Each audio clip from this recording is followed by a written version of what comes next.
আসসালামু আলাইকুম viewers, welcome back to my channel.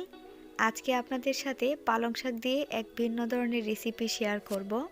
পালং শাক দিয়ে তো অনেক ধরনের রান্না খেয়েছেন।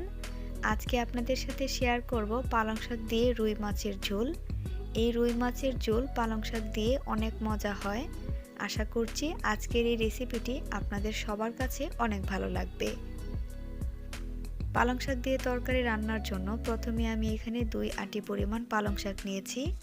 পালং শাকগুলো খুব ছোট করে কাটার দরকার নেই, কারণ রান্না করার পর পালং শাকগুলো এমনিতে অনেকটা মিলিয়ে যায়।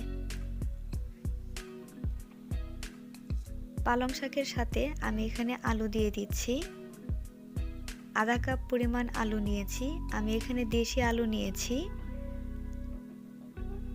নতুন আলু থাকার কারণে উপর থেকে এমনিতে ছিলে নেওয়া যায়।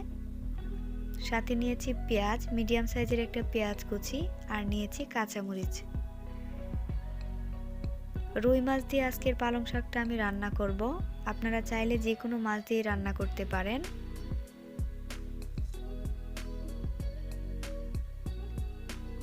কড়াইয়ে তেল দিয়ে দিচ্ছি 1 টেবিল চামচ পরিমাণ। সাথে দিয়ে দিচ্ছি পেঁয়াজ কুচি। পেঁয়াজগুলো আমি বাদামি করে ভেজে নিব। ভেজে নেওয়া হয়ে গেছে, এখন মাছগুলো দিয়ে দিব।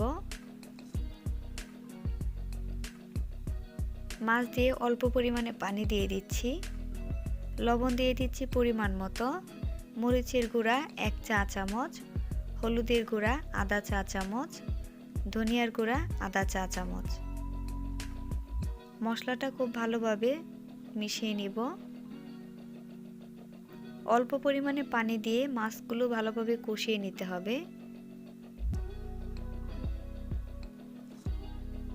এখন ঢাকনা দিয়ে অপেক্ষা করব কিছুক্ষণের জন্য। কিছুক্ষণ পর মাছগুলো কষিয়ে নেওয়া হয়ে গেছে। অনেকে মাছ ভেজে তরকারি খেতে পছন্দ করেন, সেই ক্ষেত্রে রান্নার শুরুতেই মাছগুলো ভেজে নিলেই হবে। আমি এভাবে পছন্দ করি। আজকের মাছের তরকারিটা আমি মাছ ভেজে করব না, মাছগুলো কষিয়েই করছি। সবগুলো মাছ এখন নামিয়ে নেব। এখন সেই মশলাতে আলুগুলো দিয়ে দিচ্ছি। আলুগুলো মশলার সাথে হালকা কষিয়ে নিব। এই পর্যায়ে চুলার আঁচ একদম মিডিয়ামে থাকবে। ঢাকনা দিয়ে ঢেকে রাখছি 3 মিনিটের জন্য। ঢাকনাটা উঠিয়ে নিচ্ছি।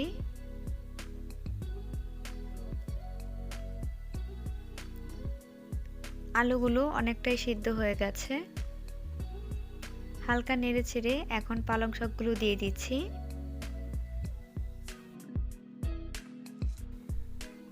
সবগুলো শাক দেয়া হয়ে গেলে এখন মিশিয়ে দিব। শাকগুলোর সাথে মশলা ভালোভাবে মিশিয়ে নিতে হবে। এই পর্যায়ে শাকের পরিমাণ অনেক বেশি মনে হবে, কিন্তু কিছুক্ষণ জাল দেওয়ার পরে অনেকটা কমে যাবে।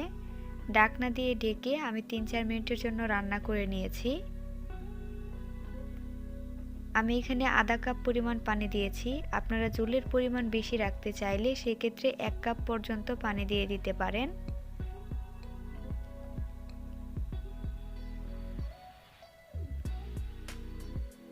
আবারও ঢাকনা দিয়ে ঢেকে রাখবো 2 মিনিটের জন্য। ঢাকনাটা উঠিয়ে নিয়েছি। এখন মাছগুলো দিয়ে দিব।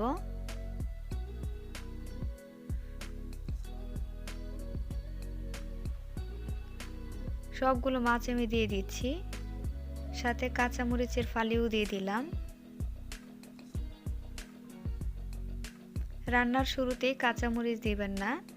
কাঁচামরিচ প্রথমেই দিয়ে দিলে কাঁচামরিচের যে সুন্দর একটা ফ্লেভার সেটা থাকে না। রান্নার শেষের দিকে কাঁচামরিচ দিলে সুন্দর একটা ফ্লেভার থাকে। এখন ঢাকনা দিয়ে আরও 5 মিনিটের মতো রান্না করে নিয়েছি।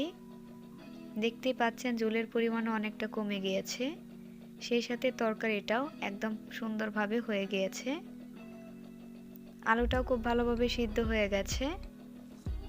এখন তরকারিটা নামিয়ে আমি পরিবেশন করে নিচ্ছি।